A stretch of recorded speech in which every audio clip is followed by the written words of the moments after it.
I swear, if I've got to watch this Intergalactic trailer one more time, I'm going to freeze myself. Airtight and impossible to open from the inside. But, anyway, there's a bright side. After pouring through this video, watching it over and over again, and digging up the smallest minutiae and examining it through a philosophical microscope, I have discovered some things that I think may salvage the situation and help with the dislike ratio. So, without further ado, let's unroll my carpet of ideas and walk about on it together.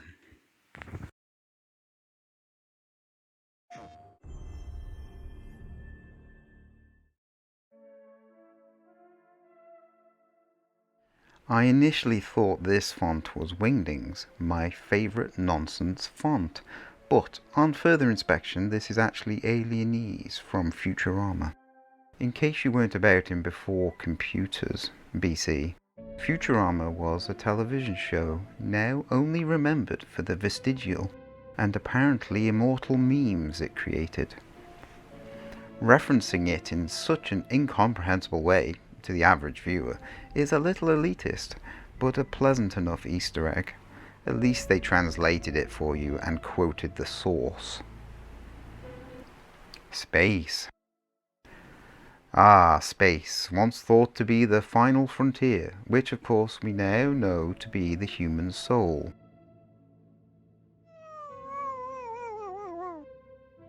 And look at that, a ravaged moon.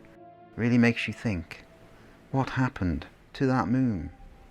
Definitely something. And here it is, the camel of outer space, the spaceship. Unfortunately, bringing with it the spectre of product placement. Ah, product placement. Apparently core gamers are all up in arms about this. You realise the two coolest games ever had product placement, right? Wipeout 2097, with its delicious and exceedingly crisp presentation of the chic brand of thirst-slaying, entropy-denying energy drink Red Bull. And Zool, which had a dedicated Chupa Chups lollipop level. Also that Death Stranding game, although that one is not cool. So, product placement is nothing to get upset about. It has a long and proud history in video games. And look, it has Adidas shoes. You guys have feet, right? So, coming up is a scene that's key. Naughty Dog have inserted a cartoon into this trailer, and it's diegetic. Yes, I know, quite exciting. Shame it's a cartoon. As adults, we know cartoons are improper art, suitable only for the unformed minds of children. Why would this be here? Well, it's actually quite clever. After some research, I discovered this character is called Saitama, and is a superhero with amazing powers. And Saitama, like monks of old, is also bald. Monks shaved their hair to show renunciation of material concerns. And here we see Jordan emulating her hero. Is she, like a monk, rejecting something? Material concerns, gender stereotypes, brushes. The intrinsic theme presented here is boldness, so what is Naughty Dog trying to tell us with all this boldness? Maybe, like me, Neil Druckmann has a tiny bro crush on pre-Picard Patrick Stewart. Maybe Druckmann and boldness is the new Miyazaki and feet. Here we have a lovely bit of environmental character building. Look at how messy and disorganised Jordan is. So messy, so disorganised that she has lost 4 friends. She now searches for them, and in the micro, we see that story play out here, with a lost remote in lieu of the lost aces. She has a paranoid, whack job mind map all across this wall here, dedicated to finding them. Surely they won't be hard to find. unless they're intentionally avoiding her, of course. How this all relates to the main character, I'm not sure, but perhaps Naughty Dog are leaving a little mystery for us to unwrap. And also, as things speed up, we are introduced to the amalgamation, the bastard child, if you will, of the two most badass contemporary female characters of the last 50 years, Elle Driver of Kill Bill and Ripley from Avatar. Unfortunately, their offspring seems a little underwhelming, but she is confined to a tiny CRT monitor for this introduction. I'm sure when we learn how she lost her eye, we'll all be pleasantly impressed, as long as it wasn't scratched out by a frigging cat. Ooh, symbolism. See that? That's a horse on her jacket. Horses are very mythic. There are many examples in culture, both modern and ancient, each one uncovering deep psychological secrets about any random hypothetical horse enjoyer. Oh, I don't know about that. Enjoyer. What about enthusiast? No? Very well. So, on deeper inspection, this appears to be more than just a horse. Enhance, yes. This appears to be the symbol for a knight. And what are knights known for? Well, from that venerable and ancient game of Ghouls and Ghosts, and other less important board-based games, knights have always been known for their unusual ability to leap over their foes. Subtle foreshadowing for something later in the trailer, perhaps. See you on the other side.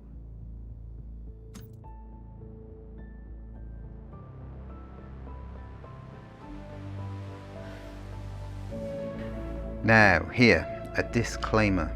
They kicked me right in the nostalgia with this tune they picked here. I'm an old man, so of course old stuff makes me misty-eyed. And this tune, it's a banger. Let's have a listen.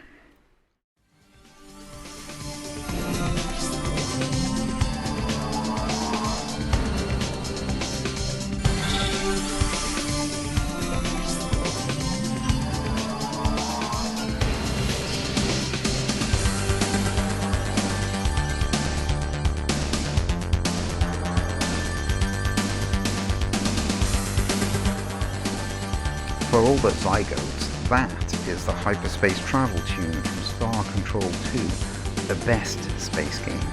An epic race against time, where your actions have true consequences, a clockwork galaxy par excellence, not like that Outer Wilds crap. Naughty Dog showed some real class here in referencing the best space game ever. I'm so glad they picked this tune, and not some cheesy pop twaffle my mom used to listen to. Back to the trailer. Yes, that studio. Didn't play it. Didn't play it. Didn't play it. That was a good piece of business. Now this is the part that I feel a lot of people have misunderstood. At the end of the trailer, we get the surprise reveal of the actual playable protagonist, the main character, if you will, of Intergalactic. It's this guy. This is the guy. It makes sense to start with sidekick Jordan. Most humans relate better to other humans. But no, I knew this was Intergalactic when I saw this guy training his sidekick Jordan. A little sparring session where he holds back in case he absolutely annihilates his Padawan.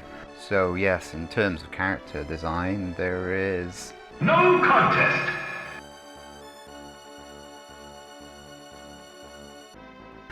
Look at him, so big, so impervious to pain, both physical and emotional.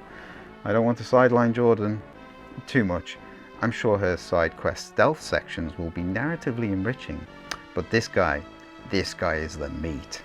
There's going to be hell to pay when I'm controlling this guy. Enemies will fall, the environment will quail and quake at my approach, bridges will be right, okay, where was I? He has 3, count them, 3 arms. We haven't had a playable robotic character in a AAA video game since Samus. And this one has 3 arms. Absolutely left field character design. Marvelous. You also have to applaud this representation. Robots are very popular with people on the spectrum. I need to know more about this guy. This guy here, like his OS. What kind of Red Bull he drinks. His name? Rory. Trio, maybe. And there is Jordan too, small and bald. Great rage bait for the farmers, because you know Sony got to get that second-hand complimentary product press exposure. Overall, I give this trailer a slow clap MP3.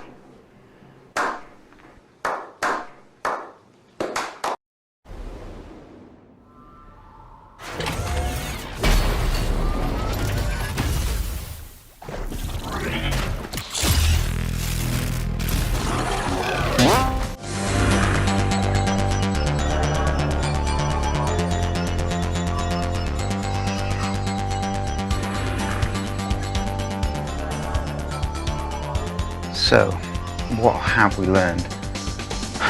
We've learned that Intergalactic has complex themes of religion and robotics, somehow intertwined with baldness and laser sword fights. Oh, and that product placement, given proper context, it can be complementary to art. So, I feel that I can recommend Intergalactic safe for core gamer consumption. Solid 7 out of 10 experience.